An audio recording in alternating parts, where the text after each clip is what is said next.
GE. It is suitable for general family viewing.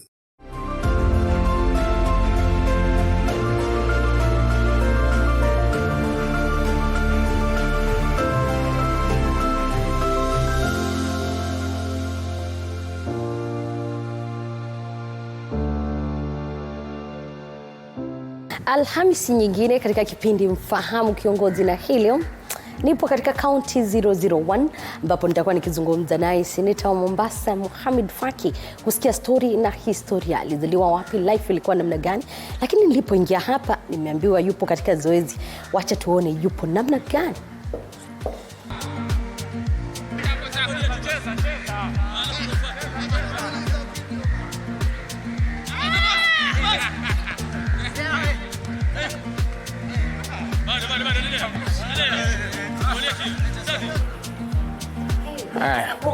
Marhaba. Umeamka namna gani? Salama, asalamu alaykum. Yes, naona una kazi wewe. Karibuni Mombasa. Asante sana.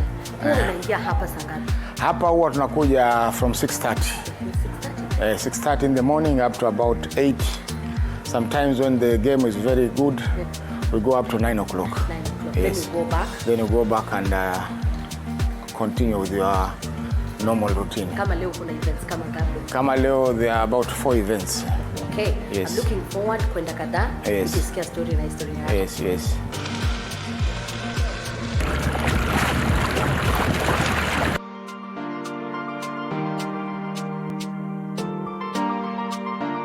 Okay. Nilikuacha kule field. Flag off chenye ulikuwa una flag off? Flag off wale kwa leo we are celebrating, we are observing the day for Spafida. Okay.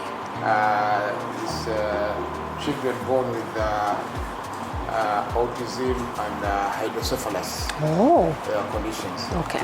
That is what you are doing. Acha tusikie story na story yako sasa. Okay.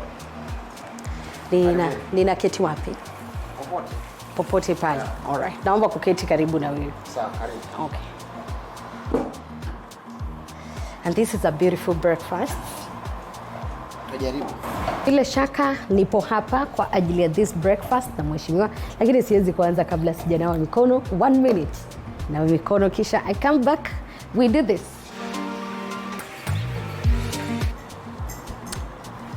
Mwesh, you have a very beautiful house. Very beautiful house. Karibu.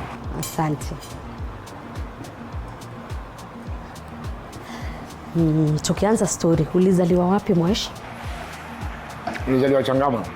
Changamwe? Hapo karibu na airport. Katika familia ya watu wangapi? Tulikuwa 10. Lakini mmoja alifariki, msichana akiwa mdogo. Watu 10? Mama mmoja? Mama mmoja, baba mmoja. Life ilikuwa namna gani? Life ilikuwa nzuri. Ilikuwa nzuri. Haikuwa life ya umaskini. Manake wengine watakwambia tulipitia umaskini. Ni umaskini lakini we could manage a meal. Our parents could manage taking us to school. Ulikuwa wakati huu wote, nipe taswira ya maisha ya utotoni. Yalikuwa namna gani? Manake watu wengi watakwambia nilikwenda skuli hapa, nilikuwa na maisha yapo namna hii. Sisi tulizaliwa huko kijiji cha Magosi.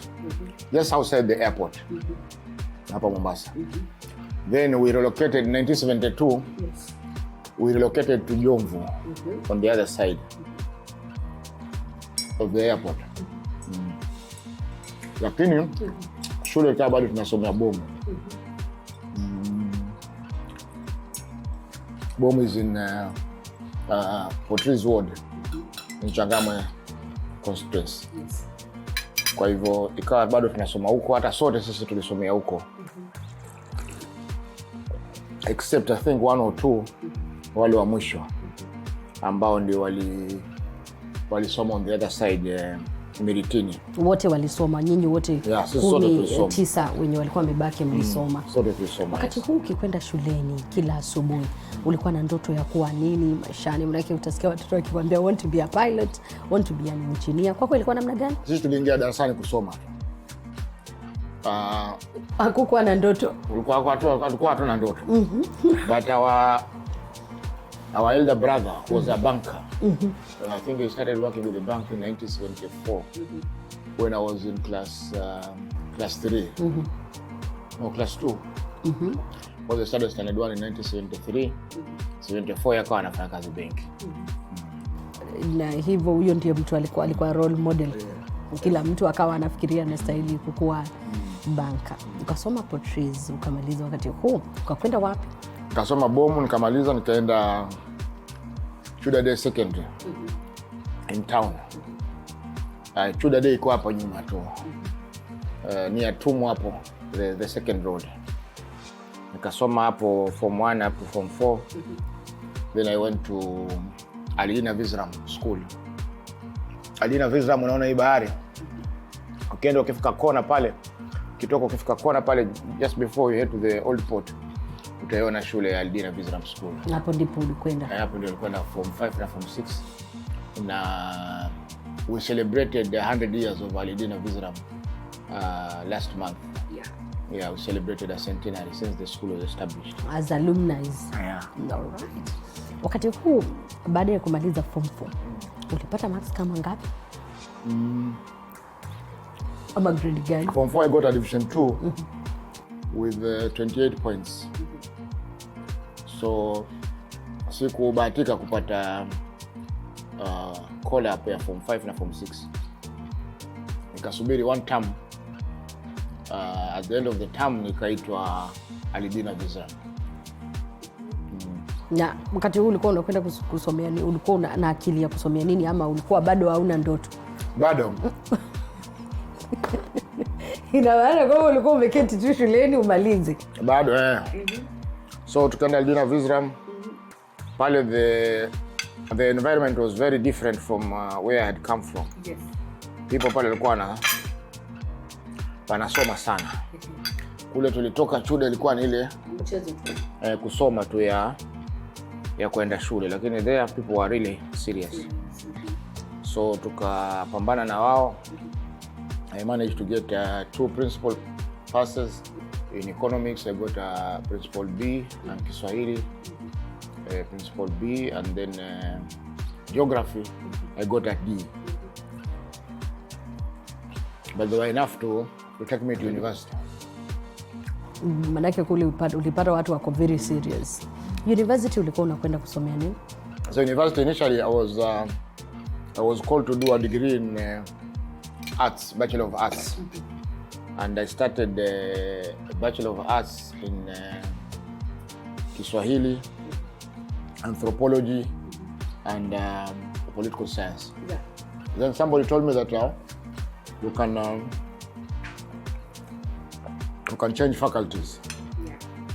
So I applied for a change na nikaitwa sasa kufanya law midway in the first semester. Kufanya law. Ni nini kilikuvutia kuchange katika hili? Ama ni kwa kuwa tu ulipata ushawishi? Nilipata ushauri and I had qualified for that, but in my career choices I had put a Bachelor of Arts as my first choice. Hicho ndicho kitu chenye kilikuwa kimekuvutia. Wakati ulibadilisha kuingia masuala ya sheria, ilikuchukua muda upi kukubali kwamba this is where I want to be, ama ulikuwa tu sawa? Na ni nini ulikuwa unalenga? Sikuwa muda sana. Because I had friends who were doing law. So we gelled well and tukaanza kufanya kazi. And you know also they were in the law program. You had more classes than in the other side. So we were quite busy. Your first job after umetoka university kusomea masuala ya law ulipata wapi? Kwanza nilifanya internship with the municipal council. The then municipal council of Mombasa. Nilipomaliza internship I was employed by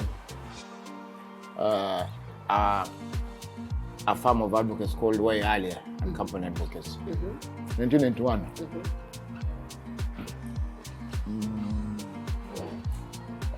Then I was admitted as an advocate in December 1991. Yeah, so upon admission, I continued working. In December 1992, I contested in Changamwe as a member of parliament. For the first time? For the first time, nikapambana na the late Kennedy Kiliku, the late Kajembe, sawa. Nikashindwa. Kiliku was the winner. Nini kilikuvutia kwa siasa kwa mara hii ya kwanza? Mara ya kwanza ni we had a group in Changamwe who were very interested in politics. So at that time we had a candidate, but unfortunately the candidate turned out not to have registered as a voter. So the next person they asked me to contest was myself. Yes. And that's how you got to politics. Wakati huu baada ya kushindwa, uliendelea na masuala yako ya wanasheria ama uliamua kuingia katika siasa fully? Niliendelea na kazi yangu ya sheria. We had an association called Changamwe Muslim Association. We used to do activities for Muslims and other members of the public in Changamwe. We invested a lot of time in that association. Yeah. That is where you went. During this time, you were doing all this law and politics. Were you married? Yes, I got married in September 1991. Yeah. That is when you got married. Your first born came what time? A year later. A year later, while you were still working in the law firm. Yes. All right. I opened my own firm in 1993. Yeah, April 1993. Wakati huu ulikuwa unapambana namna gani? Familia ndogo, bado uko kwa wanasheria, na naamini bado uko umeachilia mbali siasa mbali sana. Ulikuwa una balance namna gani? Ulikuwa tuna balance kwa sababu kila kitu kilikuwa na wakati wake. I think in 1995 I contested as a chair of the Mombasa Law Society, and I was elected unopposed. So I started serving advocates also in Mombasa. For how long did you serve as an advocate? For 2 years. For 2 years. I was elected for the first time. Nikafanya at the end of my term. Members wakasema wewe endelea. You have done so well. Ukarejea tena. Nikarejea tena, yeah. Wakati huu ulikuwa bado unafikiria siasa, na ni kwa nini ulirejea? Maana najua wakati huu wewe ni seneta. Ni kwa nini ukaamua tena I'm not letting this go? Nikarejea tena kwa sababu we still had a leadership problem. So tukarejea tena Changamwe in first of all there was a by-election in 1995. Yes. After the by-election, in the by-election, I was number 3. Yeah. After the by-election, you were number 3. Ukarudi tena. Yeah. Ukarudi tena, we lost because there was a problem. Yes. In our party.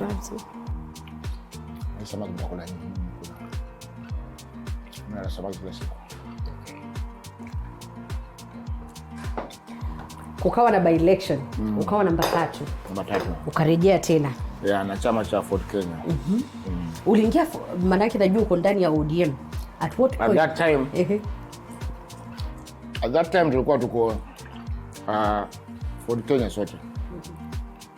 1992 we all contested on Ford Kenya.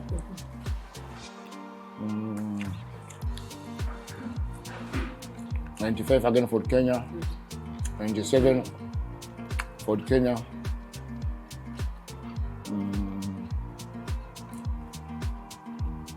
And then after 97 kasema hii chama haina manufaa. Mbona hakikuwa na manufaa? Sababu the popularity of the party was going down. Kwa sababu majority of the members were from our brothers from the Luo community. So at that time, you felt Raila had moved to form his own party, NDP. Na so sisi tukabakia na the late Omalo wa kijana in Fort Kenya. And the party did not have a lot of support in Mombasa. Yeah. So you decided to ditch it. To which party? So nikaiacha 2002 sikugombania. Sikugombania 2002 nikawacha. Mbona uliwacha wakati huo? Ni nini kilitendeka? Kwa sababu the same group some members thought that if somebody were to contest on KANU, he will succeed. So tukasema wale ambao ni wa KANU wacha watafute nafasi. But he didn't succeed also, akashinda nani Kajembe with NAK. Yeah. Wakati huu wote bado NAK NDP. Wakati huu wote bado unafanya sheria. Yeah. Wakati umefikisha watoto wangapi by then? 3. That is 2002. Walikuwa 4. Yeah. Mmoja akafariki dunia. Alifariki dunia 2018. Pole kwa hilo. Ukaendelea na siasa. Ukaingia tena bado katika ODM. Then 2007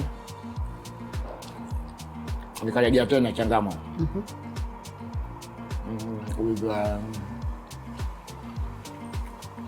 LDP. Yeah. Aitwa ODMK ya Wiper. Wao pia wakatudhulumu. Wakampa nafasi jamaa yao.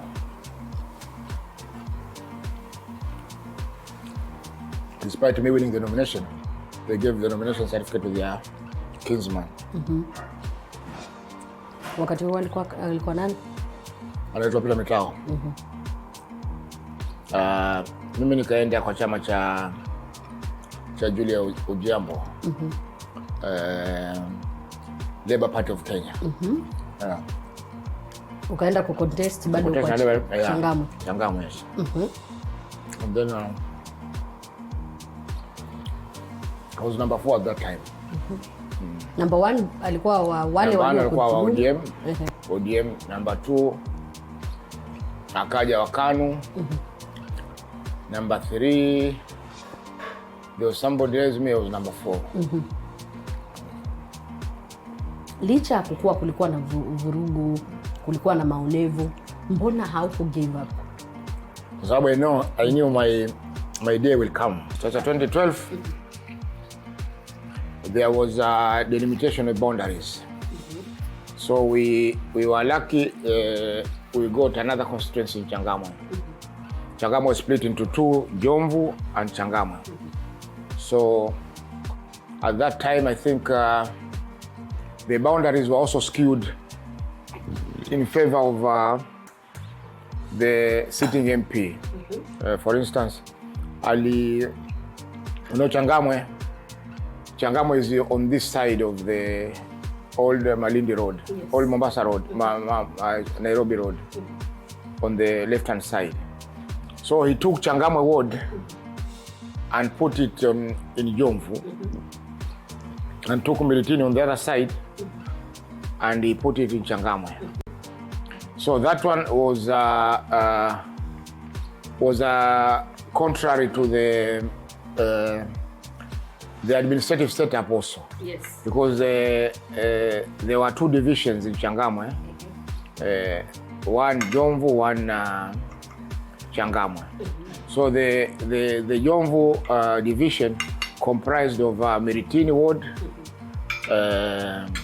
Jomvu Kuu ward, and Mikindani ward. But when they did the delimitation of the boundaries, they put Miritini in Changamwe and Changamwe in Jomvu.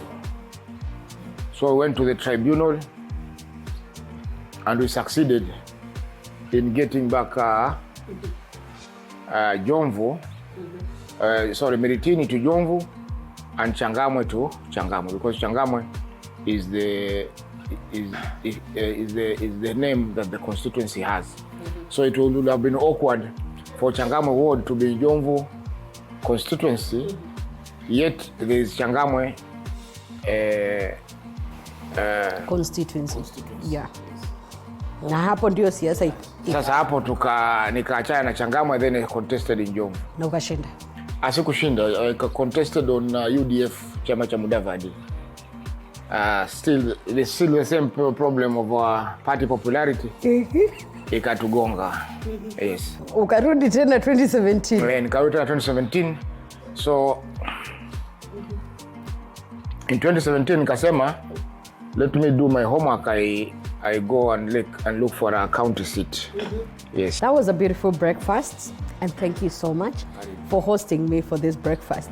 Ningependa kusikia hii story zaidi. Endapo utanionyesha kwingine pia nitaka. Karibu ukae pale. All right, asante.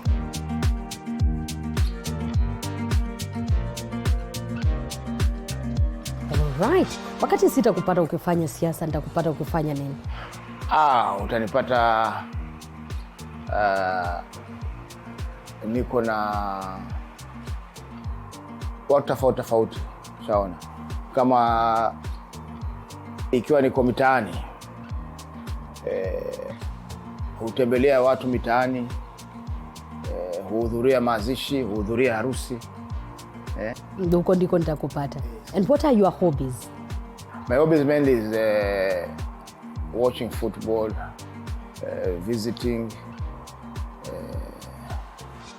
traveling. And now that you've mentioned football, which is your favorite team in Kenya and also EPL? In Kenya, I'm a fan of Bandari because it's our team from our home city. So we are all fans of Bandari Football Club, and we support it so that it can assist in growing the talents which we have in this city. Yes. You've said that EPL, that you don't support any team? EPL, I support Arsenal. Thank you so much. Arsenal is a big team. All right, if today I'll be in this house, that is, tell me one thing we cannot miss here in this house. In one word answer. One thing we cannot miss. Like what? A favorite thing you have every morning, or rather every day. Dates. What did you say? Dates. Dates. Yes. We cannot miss dates here. Yes, you Which can. is your favorite meal? I prefer fish. You prefer fish? Yes. Your favorite color? Color is black or blue. Black? Blue. Black or blue. Black or blue. Your favorite person? Person. Your favorite person. I'm waiting to hear that word. We cannot pass to your favorite person. No, at the moment I don't. I don't have. You have no favorite person. If you were not a lawyer and a politician, what else? Which other job would you be doing today? I would have been a banker. You would have been a banker. In the morning, when you wake up, what is the first thing you do? May I wake up at about, like today I woke up at about 4:45. I prepared myself and then I went to the mosque at 5. Yes. So the first thing you do? The first thing that I do every morning is to go for the morning prayer. Mm-hmm. If you were to choose a mentor today from Kenya, who would that be? A mentor in Kenya? Raila Amolo Odinga is a good mentor. There is no one else away from Raila. Dr. Willy Mutunga, Professor Kibwana, Kivuda Kibwana. Why the three of them? Because I have seen them mentor many people. Yes. You have how many kids? 3. Is there any decision about them you ever made and you regretted? No. If you were to change one thing in your life, what would that be? Maybe I would have I would have started much earlier. Yes, as a politician. Not, you felt that you started a bit late? Yes, it was a bit late. You would have started earlier. Yes. What are you looking? And doing more for the community. Okay. What are you looking forward to be away from Senator? Because I know you're still climbing the political land. I'm still weighing my options. Yeah, I want to do another 1 term in the Senate after 2027. I want to go back for another term. Right. And then I'll make my decision in where you want to be. Yeah, I want to in 2032. Yes. All right. Thank you so much, Moesh, for giving us an opportunity to hear from you. Yeah. I'll be going with you to see what else you'll be doing during the day. But thank you so much. Welcome. That was a beautiful program. Welcome. And we're looking forward to hearing from you soon on other matters. Asante sana, na bila shaka kutoka hapa kwake Senata Mohamed Faki, Senata wa County 001. Tunakamilisha kipindi hiki Mfahamu Kiongozi, lakini haimaanishi kwamba nimetoka Mombasa, bado kuna viongozi wengine. Kwa heri kwa sasa.